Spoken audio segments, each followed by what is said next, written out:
Information technology is beneficial for the environment. Information technology connects the world.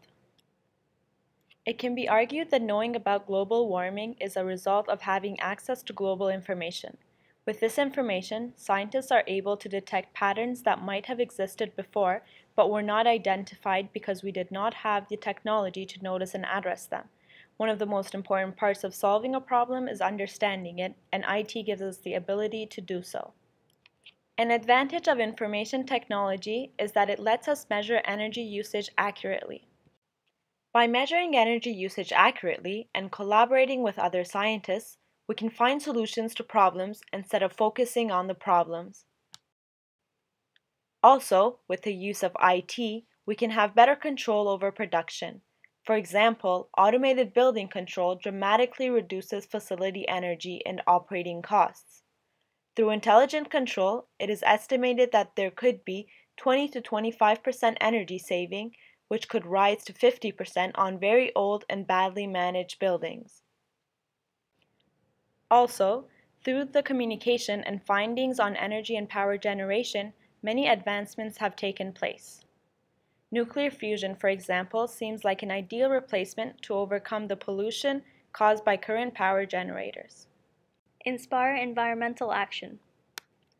Information technology can be used to target individuals and corporations to increase environmental awareness. Through the use of social media, public service announcements, and advertisements, information technology can help inform people of the impact of their everyday actions on the environment. It can be used to encourage and inspire people to go green and purchase or use products that are environmentally friendly and reusable. It can be used to educate people about the changes that can be implemented in their everyday lives, from small things such as reusable coffee cups, grocery bags, turning the lights off at home, to bigger changes in lifestyle such as switching to a hybrid car. Advancements in technology can allow corporations to use simulation tools to help predict the potential outcome of their business actions before actual implementation. Using this information, they can strive to be increasingly environmentally responsible by creating sustainable initial designs. Individuals can encourage environmental responsibility, influencing companies' market share through their buying trends. In turn, corporations can help drive individuals' positive actions, for example by charging less for those who choose to install solar panels and use electricity responsibly, conserving resources and protecting the environment for generations to come. Information technology helps reduce waste.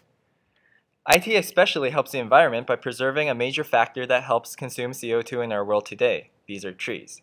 Similar to how public transportation has higher passenger kilometer on one bus than one car, electronics can, in essence, handle more passengers, books, binders, and papers on one device. In Canada, there has been a trend to decrease the use of paper bills and phone books by substituting them with e-bills or electronic phone directories. In Canada alone, there are 25.5 million people with cell phones.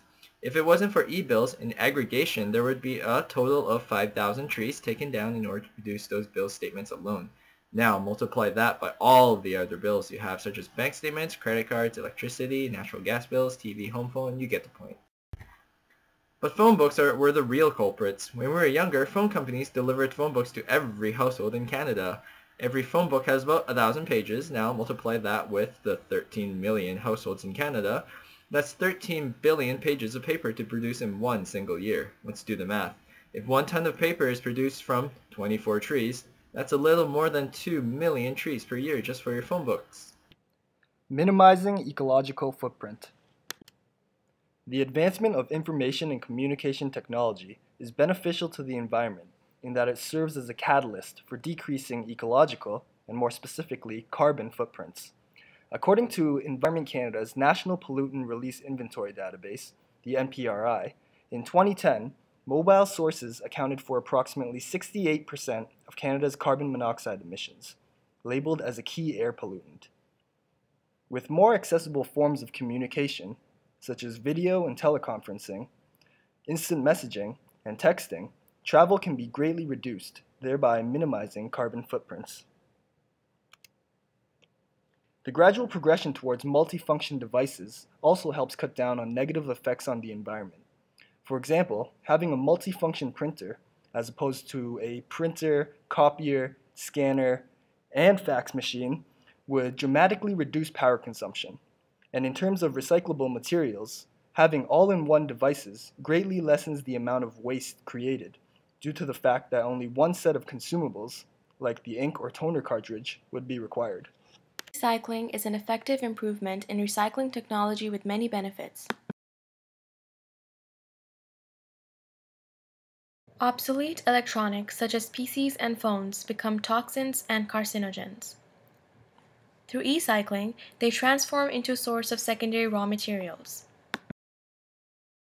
Before the advent of e-cycling, the electronic waste was either incinerated or sent to landfills. Incineration causes greenhouse gas emissions and release of other dangerous pollutants.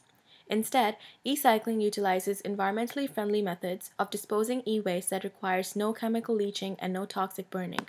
Toxic material from landfills such as lead, cadmium, and mercury seeps into the ground and atmosphere, creating a negative impact on human health and environment.